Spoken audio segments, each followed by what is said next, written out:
in this episode, we really want to do a kind of 101 kind of approach, I guess, for our listeners that may not have heard of Magick and Aleister Crowley and the OTO. I was wondering, how would you explain Magick to the average man on the street? Well, to the average man on the street, they probably wouldn't ask what magic is. But I use, as a boilerplate explanation for magic, the same definition that Aleister Crowley gave, and that is magic is the science and art of causing change to occur in conformity with will. And so in the broadest generic sense, every willed action is a magical act. Even blowing your nose is a magical act. And any unwilled action or any reactive kind of action is an unmagical act. But when we really think about magic with a K, when we find a section in the library or a section in the bookstore dedicated to magic, it is an area of the Western Hermetic thought that deals with really applying your will through forces seen and unseen to get what you want or get what you need. So, in a way, magic, it's a spiritual practice. It's a Western spiritual practice, and in application, the application of it is as broad as simple mental self-hypnosis, affirmations and such on one end of the scale, and getting down and dirty and whipping up infernal spirits, demons from your own private infernal regions, trapping them in a triangle and ordering them about. I was going to actually ask you, how did you get into magic yourself? I think there's quite an interesting story behind this. Well, yeah, sort of. I was interested in Eastern mysticism. Well, actually, let's back up even a little further than that. I was interested in LSD. And when I graduated from high school out in the sticks of Nebraska, I came back to California, the place of my birth, and pretended to attend college. But what I was really attending was the 60s. I moved out here in 66, just in time for a very, very colorful era in American culture. Up until then, I was just sort of an agnostic, Marxist kind of young man, and politics was my religion. But the evening I dropped acid for the first time and spent the obligatory moments in front of the mirror watching myself dissolve and putting myself back together. I knew that there was something very, very great and wonderful in my mind that I had been more or less missing out up till that point, and I got very interested in Eastern mysticism and fell in love with the Tao Te Ching and the I Ching, and pictured myself gaining enlightenment like a yogi. And but it just seemed that I couldn't get past what I then considered the ego part of it, because I didn't mind gaining enlightenment, but I wanted to look really cool when I lost my ego, And so it seemed like I was playing Eastern software on Western hardware, and I started looking around for something that was more resonant to my Western psyche, but comparable to Eastern mysticism. And I eventually poked around and found the Kabbalah, which seemed to me that like it held the possibility of being like a Western Zen, and sooner or later, I joined the Rosicrucian Order Amorc and became active in a lodge near me here. My brother said they were like mystic Freemasons, only they had women. And I went, whoa, okay, that sounds good. And I became active in the ritual team at the Rosicrucians there, and I found out that I enjoyed dressing up in robes and strutting about in the dark. I like that stuff, and it wasn't soon thereafter that I discovered the works of Aleister Crowley, Mm-hmm. and sort of dipped into magic, jumped in the deep end of the pool, and I'm still floundering around the deep end of that pool. So would you say a lot of people, when they hear the word magic in the context of Crowley and the OTO, they tend to think of it as a religion? Would you say that Thelema, for example, was a religion? Well, I can't speak for any other Thelemite. That's kind of the beauty of Thelema, Mm-hmm. Is you can't really nail down a definition and expect someone else to respect it. For me personally, not as a representative of any organization or anything, just Lon when he in the middle of the night thinking about things. Thelema is for me a religion, and or as close to what other people view as a religion, what other people try to achieve with religion, what other people try to identify with religion. I achieve and identify with Thelema in just the same way. So Yeah. a lot of people, the word religion carries with it a whole bunch of baggage. Yeah. And nobody understands that more than I, who was pretty traumatized and beat up in the name of religion when I was a kid. And the last thing that I thought that I would want to do was be involved in religion as I once knew it. And make no mistake about it, I don't view Thelema as religion as I knew it growing up at all. And it's entirely an individual matter. And if I have lots and lots of Thelemic colleagues that avoid viewing it as religion, and I certainly respect that. Yeah. But when push comes to shove, it's religion to me. This gets to quite an interesting thing. Do you think that coming from a really strict religious background would lead to maybe interest in the occult and Crowley and? Well, I had a kind of a strange background, and I don't know whether I can blame my craziness on this, but I had the opportunity when I was very, very young, even before I started to walk.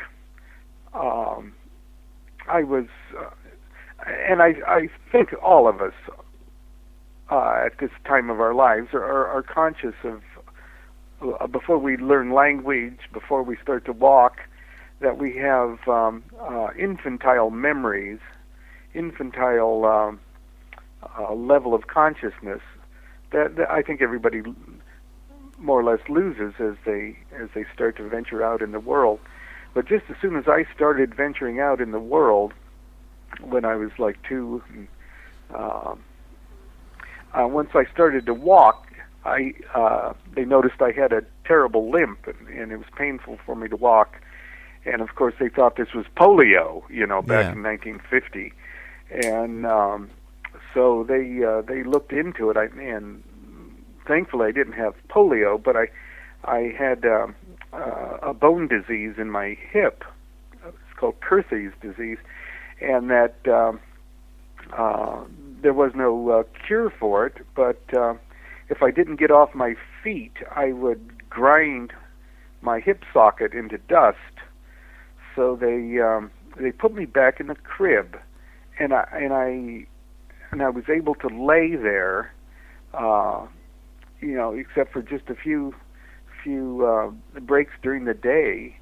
I was alone, staring up at the ceiling, still thinking those almost infantile thoughts and images.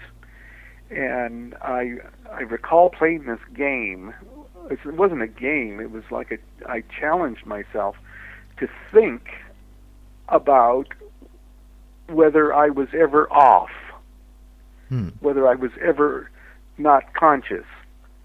And I tried to think of myself as being off, and I couldn't. Whenever I would picture myself being non-existent, my center of consciousness would move to somewhere else, somebody else. I'd become, my consciousness would be centered on my brother or my mother or the milkman, or I couldn't get myself switched off.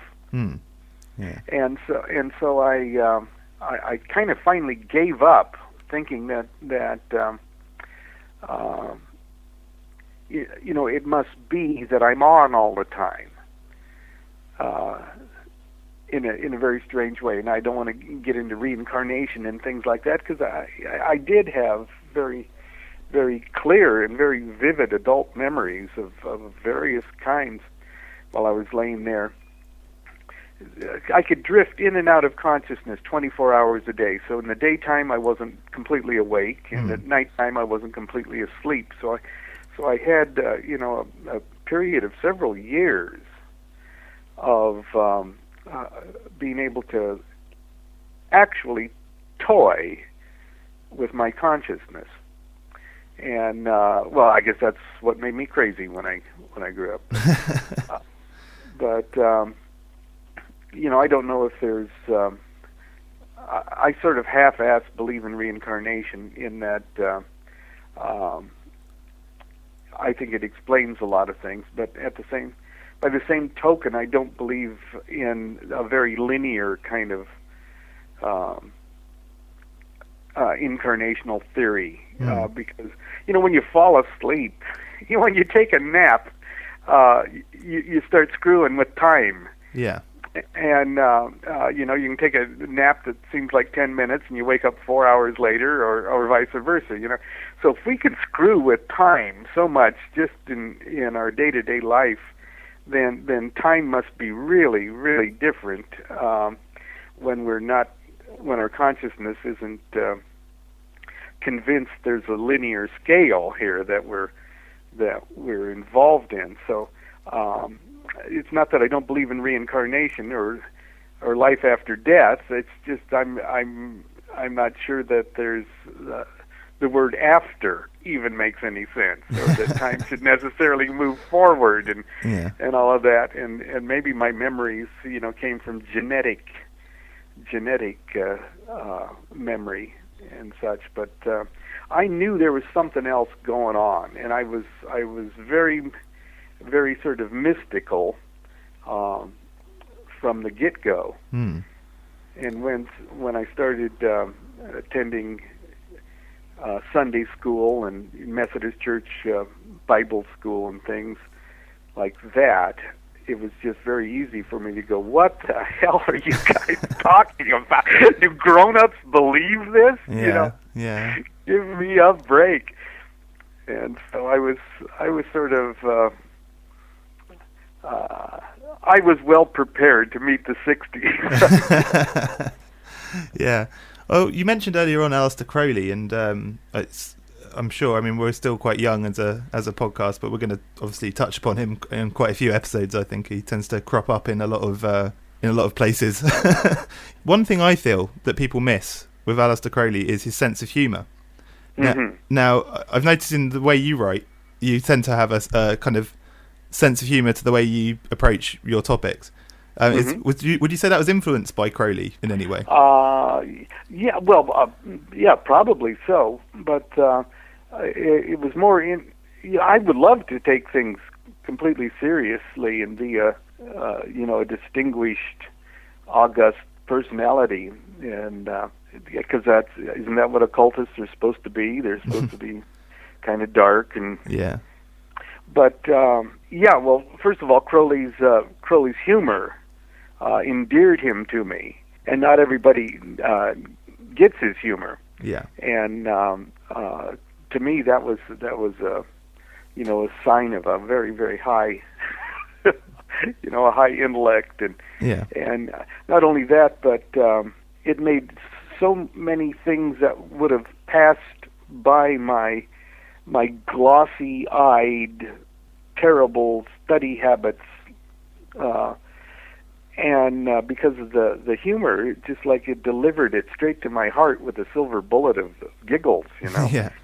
And so I didn't so much set out, to be funny, but over the years, in my at least my perceived duties as a lodge master, magical lodge master, when I teach people stuff, I've got to put it in a way that is memorable to me. Yeah. And I truly, I'm a very simple man, and I'm a vulgar man too. Those two things together, like my Chicken Qabalah book, was really based on the development of about 10 years worth of my weekly magic classes here, where I talked about Kabbalah, and I put things in sort of an anecdotal format. And as the years went by, I just kept getting, more outrageous and more outrageous with illustrations. Yeah. That and people were laughing, and I was laughing. We're having a good time, and all the dopamines were dopamined up because we were giggling all night. And come to find out, these people really seem to grasp very abstract and profound concepts just out of one or two dumb illustrations. Yeah, I think humor is very important. If it wasn't for humor, I'd have no sex life at all. Now, I noticed one review of your from your website actually was a guy that has literally come up in every episode we've spoken about, which is Robert Anton Wilson. He also approaches, would you say, in a sort of similar way, he also approaches some quite heavy topics, but sort of kind of makes them more palatable by using humour. I think it's definitely a kind of a key to that style of writing. I don't know if you agree. Yes, yes, I enjoy Bob's work very much, and most impressed by his casual humor, and he's one of the gods I worship. Definitely. No, I mean, just quickly brushing on that. I mean, our last guest was Ivan Stang, and that you both share a similarity in the fact that you both teach at the Maybe Logic Academy, which is an online thing. Could you tell us a little bit about what you do for the Maybe Logic Academy? Well, I've done 2 classes so far. The first one was last year, and it was an 8-week class on understanding Aleister Crowley's Thoth Tarot. All right. And that was, I really, really enjoy the format of Maybe Logic Academy, because it allows me to, set up a class that's posted, once a week at the beginning of the week, and that class not only has my craziness in it, but it allows me to the real fun is on the forums, and so I kept a very close eye on the forums, and there's tons of interaction between the students, if you want to call them students, the participants, between each other and back and forth with me. So it's a very lively and in-depth experience, and it becomes the members of the class become good friends, and they ask very good and provocative questions and make good and provocative observations. And so week after week, we just get deeper into it. It's better than a live college course. Yeah. In that we can all take the time when we have time to do it to engage the subject, and it's just absolutely a brilliant idea. And the last one I gave was just completed when I left for Europe in late April. was on initiation in Western mystery traditions, Mm. and what it was, or that class, and that was 6 weeks, was I really invented for the purpose of the class a real goofy but real initiatory society, complete with signs and words and grips and the whole formula of lodge work. Yeah. That encompassed 3 degrees: lesser mysteries, the greater mysteries, and the supreme secret. Mm. And I tell you, by the time that class came to a close, I was getting all misty. My eyes were puddling up because I made so many friends, and we really went through a lot together. And when I was in London just this last week, I got to meet a few of the. Oh, that's good. Yeah. Yeah. One thing that I often read about when I read about Crowley, and I always find the actual ceremonial magic aspect quite fascinating. I know I've read an interview of you before. You talked briefly about it. I was wondering if you could tell us about your experience. Is it to do with cinnamon, I believe? Is it cinnamon? Oh, the cinnamon oil, that one. But yeah, I mean, could you tell us the story about that? Because I only really saw a brief kind of overview of an interview you did. Where it's always kind of interested me. Well, that was my first Goetic evocation. Goetia is Solomonic magic, where you conjure a demon into a triangle and you're in a circle and you whip it up and boss it around, and but it was like one of my first magical operations. Period. Right. I was a young man, and I had just decided to quit being a musician, just for my own health. Actually, Yeah. being a musician is hazardous to your health. Yeah.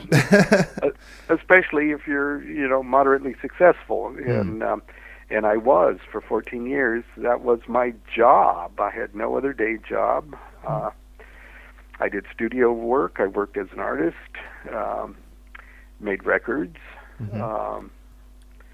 But you got to remember, this is in the late 60s, early 70s, and that was a pretty wild time, and I shoved many a car up my nose, and I more or less had to make a decision if I wanted a stable family or just burn out. Yeah. And Stability or I made the decision for the to live. Yeah. And for that, it meant that I'd better just get away from the music business for a while, especially the music business in Hollywood. Mm.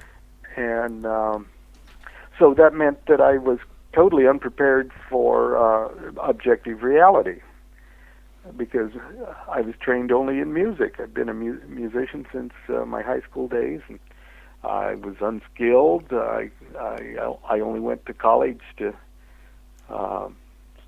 score LSD, and so I was unprepared for the real world, and so things were getting very, very scary as far as our finances were going, and but the bright spot in all of this was I was starting to get into magic. Mm.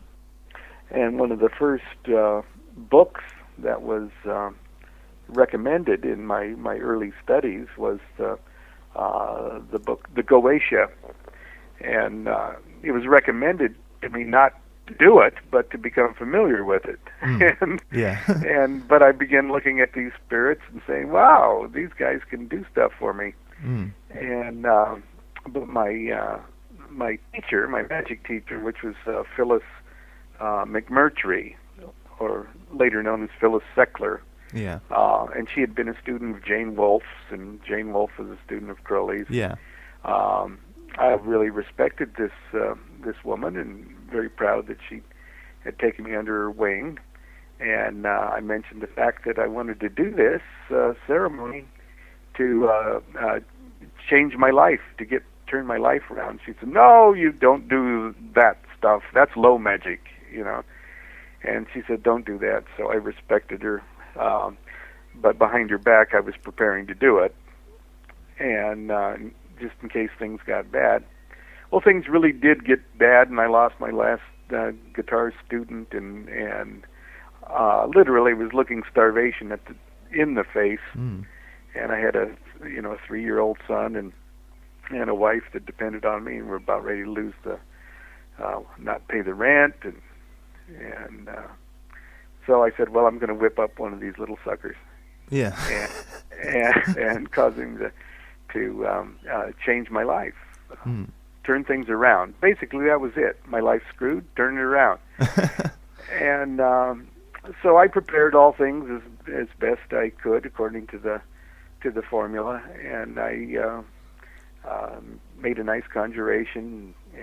But I was still really scared. This is the first time I've ever done anything like this, and I didn't really have a grasp of what it really was about. Mm. I think even back then I had this idea that there was this place in the underworld where these demons are sitting around playing poker, hoping somebody doesn't call them up and make them do stuff.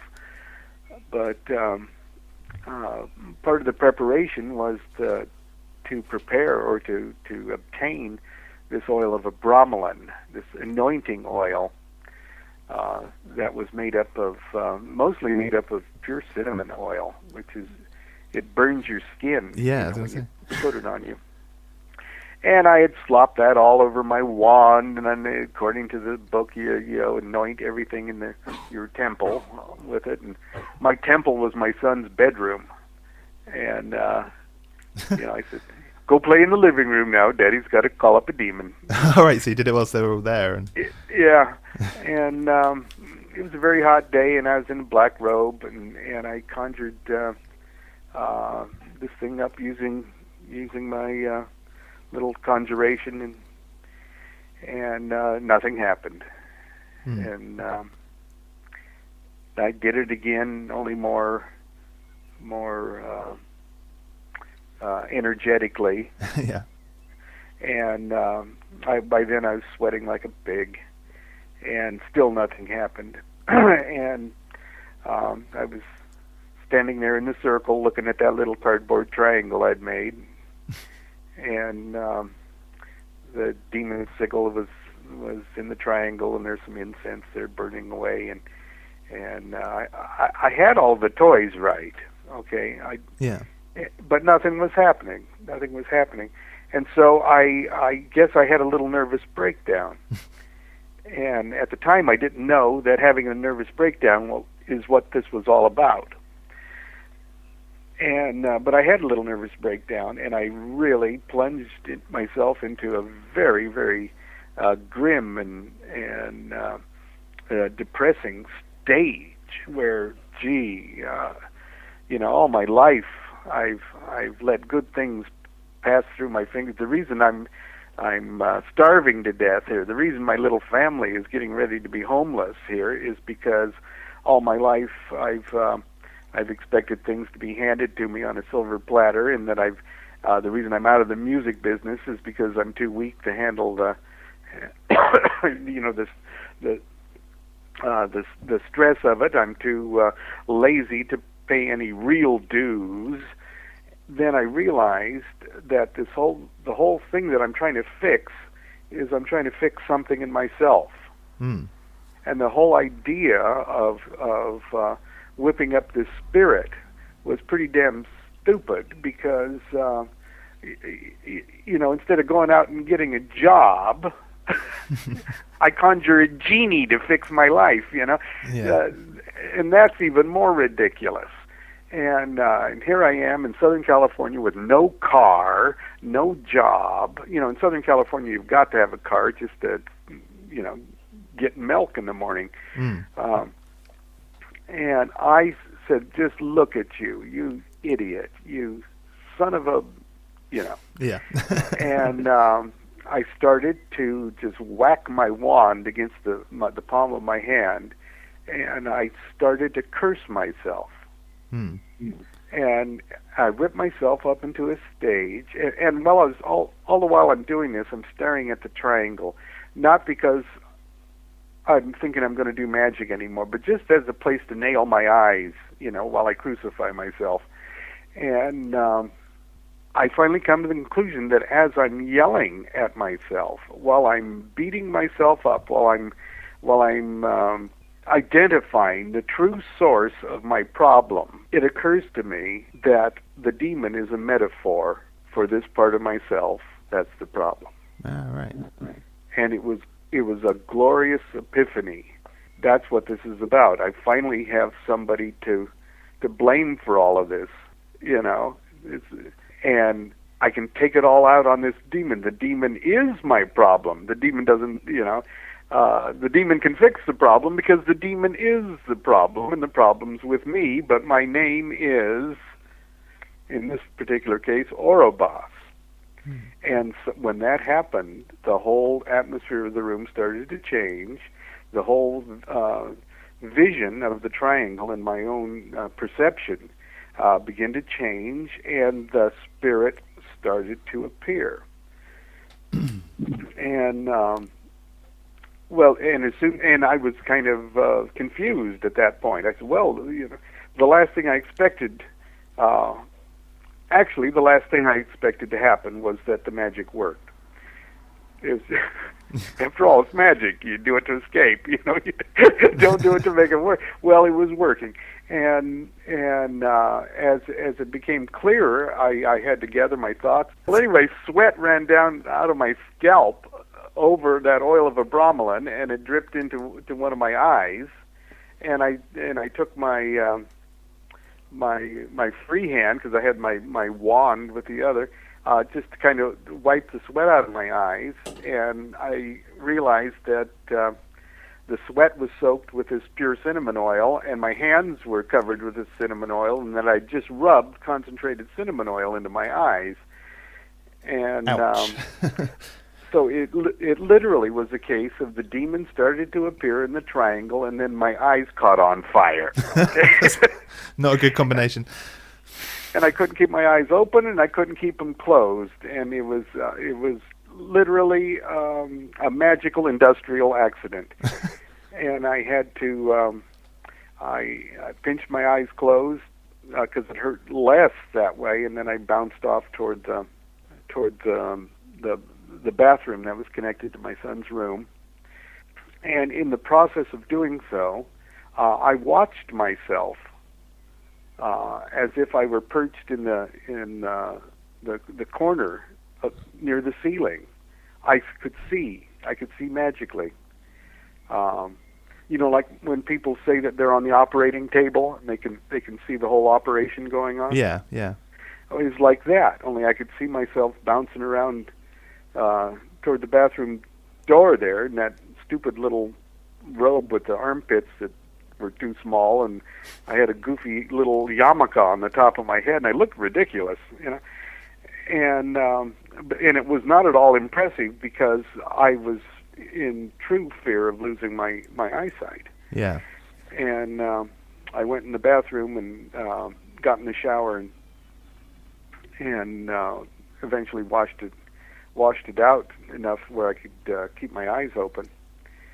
And I eventually crawled back into the circle, and I couldn't see the spirit any longer, but I knew it was there, and I had a very, very frank talk with it, and more or less said, my life is crap, and I want you to do something to turn it around. I've got no car, I've got no job, I've got, do something. And do it without hurting, me or my family or the neighbors or the fragile ecosystem. Do it, and I want you to do it in a half an hour. Do you want me to go on with this story? Yeah. No, this okay. Is good. Yeah. It said, yeah, you could do it, but gee, a half hour isn't very much. How about giving me an hour? And I start thinking, well, yeah, an hour. That's better. Okay, an hour. And then he said, well, an hour's not much. Why don't you give me until tomorrow to do it? And I said, well, okay. Then I get this idea that, maybe I should give it a month. Yeah. No, 6 months. In 6 months, something is bound to happen that I can say that this ceremony was a success. And then my mind started to go, yes, because if it doesn't work, if I don't give it enough time, I'll be a failure. I'm already a failure at life. Otherwise, I wouldn't be conjuring a genie to help me out here. And the last thing I want to be is a failure at magic, too. And I'm going back and forth making deals with this little sucker. And it finally dawns on me, now wait a minute. I'm in the situation I'm in because all my life I've been making deals with this little sucker. And then the whole formula of what this was all about became crystal clear. The demon's my problem and he's negotiating with me. No, sorry, And I said, no, I want it in a half an hour. And it went, okay. So it reminds me of the stories that you hear of the medieval magicians. They whip up a spirit, and the spirit says, they want the girl next door to fall in love with them or something. Yeah. And the demon says, yeah, well, I can make her fall in love with me, but you got to kill the vicar. Yeah. There's always some twist. And they go, kill the vicar? Well, okay. So I sort of see that, and I give it a half an hour, and within a half an hour, something happens that completely changes my life around, and eventually has resulted in this telephone call. Yeah. So, but it's a long story, and that's in the Magic of, I guess, in My Life of the Spirits. Yeah. That story, yeah. I was actually going to ask you about that. It says on your website there's a film option on it. Does that mean we can expect a film at some point? Or? Yeah, I wouldn't hold my breath on that. So it was a couple years ago. It got optioned, and it got a production company on board with it, and it seemed like it might move forward, but it hasn't. And as far as I know, that project is, if not dead, at least in suspended animation for a while. Yeah. But it got a very legitimate nibble. Mm-hmm. Okay. Well, one thing I wanted to ask you about as well was the Ordo Templi Orientis, which you're a very high-ranking member, I believe. And I wanted to basically, how did you get involved with the OTA? How did you hear about it? And how did you get to the level you're at now? Just one freak accident after another, I think, is the complete answer. When I was in the Rosicrucians, I was also taking the tarot correspondence course of the Builders of the Adytum. Right. Have you heard of BOTA? No, I haven't actually. No. Well, it's a wonderful correspondence course in tarot and Kabbalah. So I was kind of interested in things on two fronts, the tarot and Rosicrucianism. And one day in, probably the early 70s, I was at a bookstore and I saw one of the first editions of the Thoth Tarot, the Wiser edition with, it was in a beautiful slipcase box, but it had the rose cross on the back, and I went, ooh, Rosicrucian, ooh, tarot cards, ooh, two of my favorite things. And I bought the cards and took them home. They were published by Ordo Templi Orientis. There was on the promotional card there was the lamen of Ordo Templi Orientis on it, and an address, mailing address, and I didn't know what the heck that was, but it looked really cool. Yeah. And I looked into the cards. Oh, that's a long story. The cards freaked me out because they were so beautiful. If that makes any sense. Yeah, it's the Frieda Harris drew them. Yeah. Yeah. But anyway, I eventually ended up writing that address on the cards. I wrote one morning after I had a dream about initiates sitting on the steps, and I thought, ooh, I'm supposed to join Ordo Templi Orientis. And so I write them, kindly communicate to me as you will. And I don't get a letter back. Oh. And about 90 days later, I write another one. Sorry about that first note. Kindly send me your brochures. And no brochures came.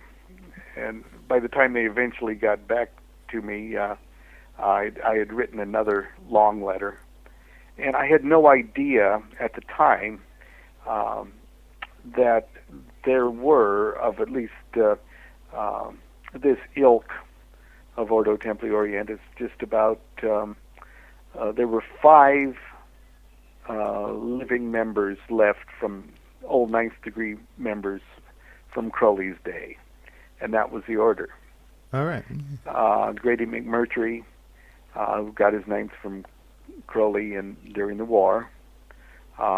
His wife, Phyllis Eckler, they got her ninth from Carl Germer. Mildred Burlingame, who was a ninth, I think she got hers from Wilford Smith. And Helen Parsons Smith, who was the widow of both Jack Parsons and Wilford Smith. I had no idea. I thought, there's thousands of members and there's a big temple with golden doors and stuff. But when I finally took the bus up to get initiated, I realized that this was an order that, for all intent and purposes, was nearly extinct. Because there's so few of us. Grady was starting to initiate again. The Thoth tarot cards were probably the major outreach vehicle, and so in a sense, I got in on the ground floor of the resurgence of the Ordo Templi Orientis, and the reason I have so much seniority in the order is because other people died. Yeah. Yeah, so I woke up one day and no one's been in the order, no living person's been in the order longer than me. You've just released a book about John Dee, I believe. I was wondering if you could give us a little bit of background on the book. And, yeah, absolutely. That's the newest book that's out right now. I'm looking at it right now. Excellent.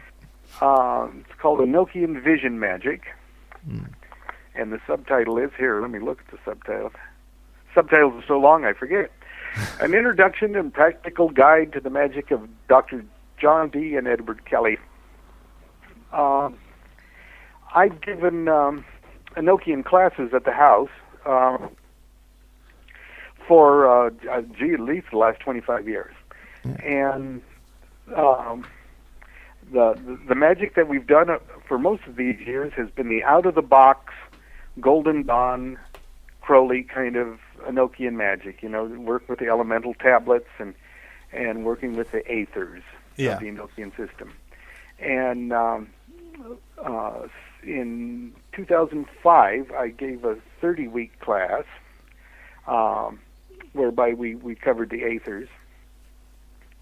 And, every week we scribe the aethers, and there's a Canadian Broadcasting documentary that shows a Monday night class scrying session that just was broadcast a few months ago. All right. But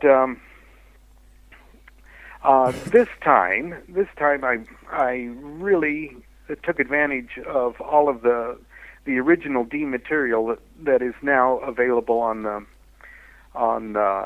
internet, and a few kind friends sent me discs of the Sloan manuscripts and such.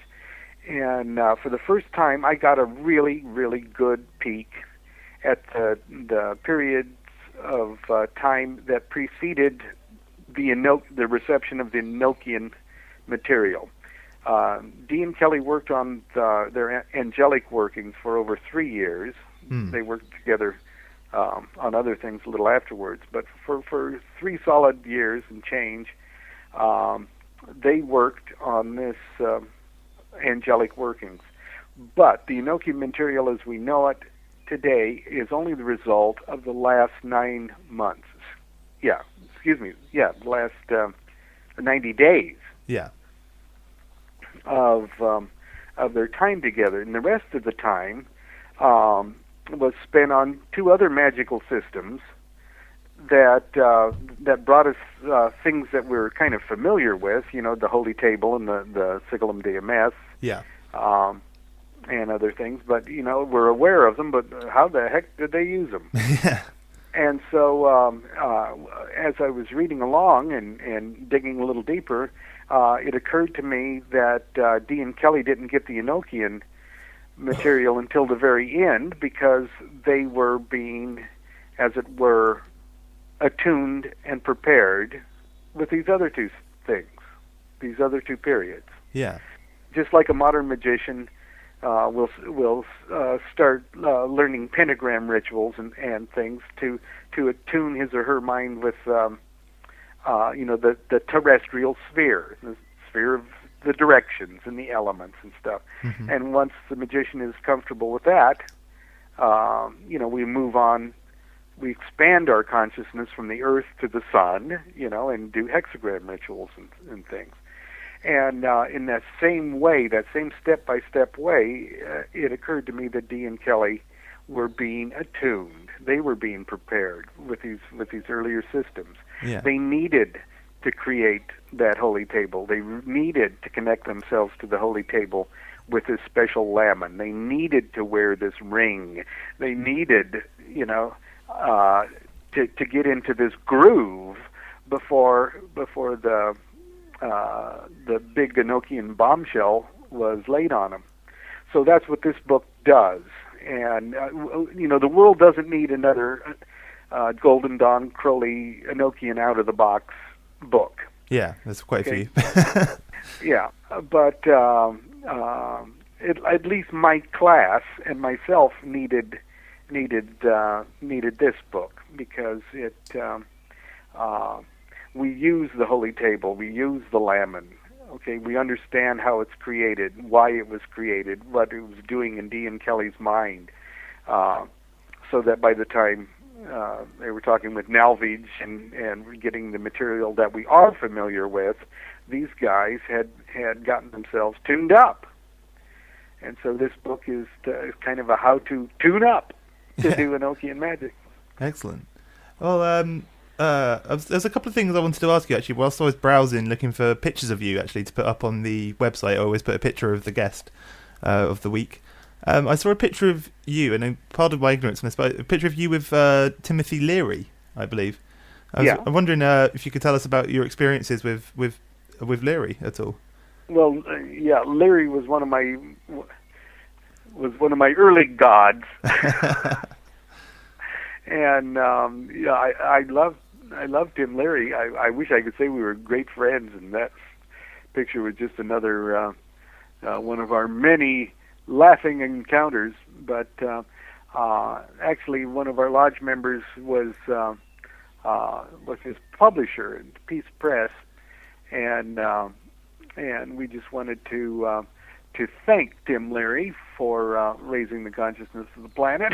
Yeah. So we came up with the first annual Adam Weishaupt Illuminati Award. Excellent.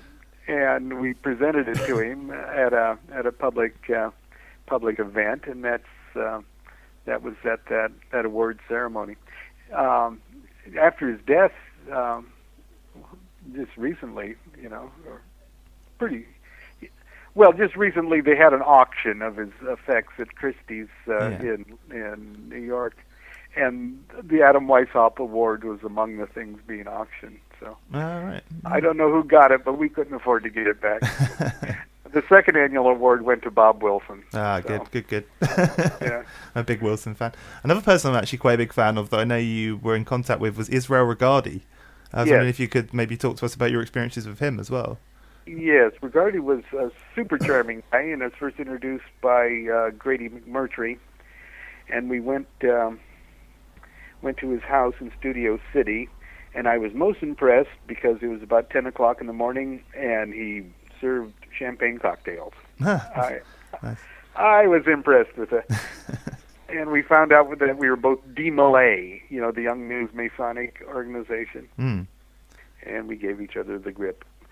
But anyway, he's a super charming guy, and very, very vibrant and full of life, and very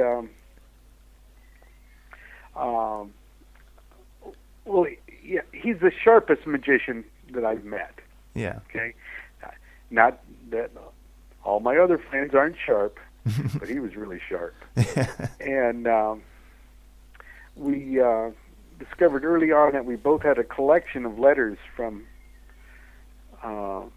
people who thought that they were Aleister Crowley's incarnation. And he had a file of them, and I had a file of them, and we decided, and we started, and we agreed to publish a book together that we were going to call Lieber Nuts. and he sent me off. I'd get calls from him at work.